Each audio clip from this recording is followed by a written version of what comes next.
नमस्कार, मैं जितेंद्र चतुर्वेदी। मतांतर में आप लोगों का स्वागत है। आप लोगों ने अभी बीच में सुना होगा कि गृह मंत्री कैराना गए हुए। कैराना से वो मेरठ गए, डोर टू डोर कैंपेन चल रहा था। आप देखिए, उनके जाने भर मात्र से, या मैं ये कहूं कि उनके चुनाव प्रचार अभियान में उतरने भर मात्र से हलकान हो गया पूरा विपक्ष। उसकी कई वजह है। यह वजह तो कतई नहीं है कि वो गृह मंत्री हैं। ये किसी भी सियासी दल के लिए बड़ी वजह नहीं होती कि गृह मंत्री चुनाव प्रचार कर रहे हैं तो वो डर जाएगा। उसकी बड़ी वजह जो है वो अमित शाह का अपना कौशल है, जिस कौशल ने भाजपा को अजेय बना दिया। 2014 हो, 2017 हो, 2019 हो, और 2017 में वो 72 सीटें, जिसके बारे में तो कभी किसी ने सोचा भी नहीं था उत्तर प्रदेश में। तो ये तमाम जो उन्होंने तिलस्म किया है, उस तिलस्म की वजह से और उनकी जो मास्टर, आप ये कहिए कि वो मास्टर स्ट्रेटेजिस्ट हैं, इस वजह से लोग हलकान हैं। देखिए, वहां दो तीन चीजें हैं जिस पर हम लोग बात करेंगे, और उन बातों ने विपक्ष को परेशान कर दिया। चूंकि अगर वहां अमित शाह सक्रिय होते हैं तो वो 3-4 चीजें घटेंगी, और जब वो 3-4 चीजें घटेंगी तो भाजपा वहां 109 सीट फिर पा सकती है। यह बड़ी दिक्कत है, इसलिए लोग परेशान हैं। देखिए, पहले हम लोग पश्चिम का वो कॉम्बिनेशन समझते हैं, फिर हम लोग आगे आगे एक एक बात पर आएंगे। देखिए, पश्चिम में जो चुनाव होने जा रहा है, उस चुनाव में आप देखिए वहां दलित, पिछड़ा और मुस्लिम आबादी बहुत ज्यादा है।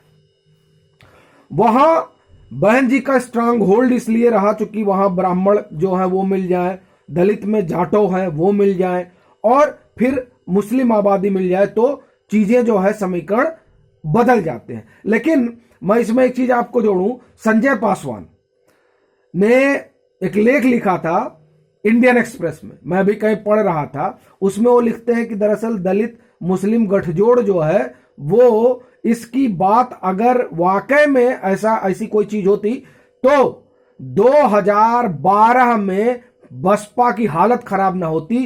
क्योंकि 2012 में बसपा ने सबसे ज्यादा मुस्लिम कैंडिडेट उतारे थे, और इस आशा के साथ कि मुस्लिम और दलित गठजोड़ होगा और 2012 में दोबारा सत्ता में वापसी होगी। लेकिन यह प्रयोग विफल रहा था। इसी पर वो कहते हैं कि दरअसल ये जो गठजोड़ की बात बार बार होती है, और जो आप ये कहिए कि वाम स्कॉलर हैं वो इसकी कोशिश करते हैं, वो कहते हैं कि वो भी यही कहते हैं कि दरअसल इस केमिस्ट्री को समझना होगा कि यहां कौन सी केमिस्ट्री चलती है। तो वो एक संदर्भ आया, इसलिए मैंने आपको बताया। हम मुद्दे पर आते हैं कि यहां पर ये 3 बिरादरियां हैं।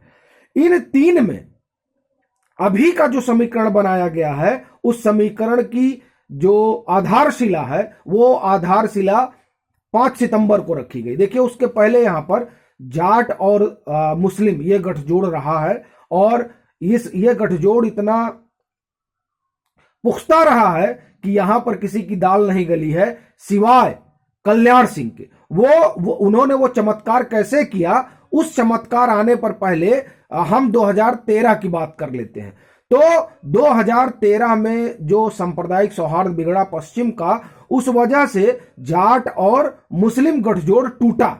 लेकिन जो ये किसान आंदोलन हुआ, इस किसान आंदोलन के जरिए जो भाजपा को हटाने की एक मुहिम चली किसान नेताओं के भीतर, और खासकर किसान नहीं, राजनीतिक नेताओं के भीतर।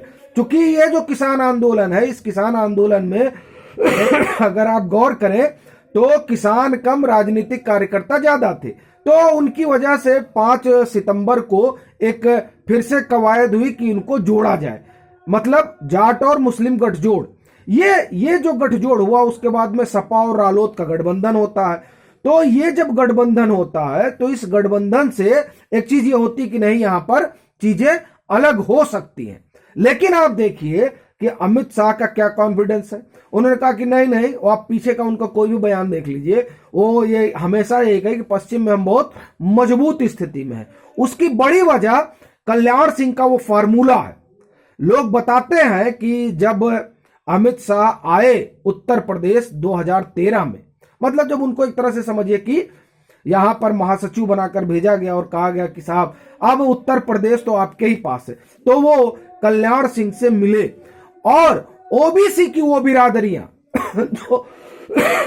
जो गैर यादव है, जो अति पिछड़ा और अत्यंत पिछड़ा है, उनको पश्चिम, देखिए पूरब में तो उन्होंने जोड़ा ही, पश्चिम में जोड़ा।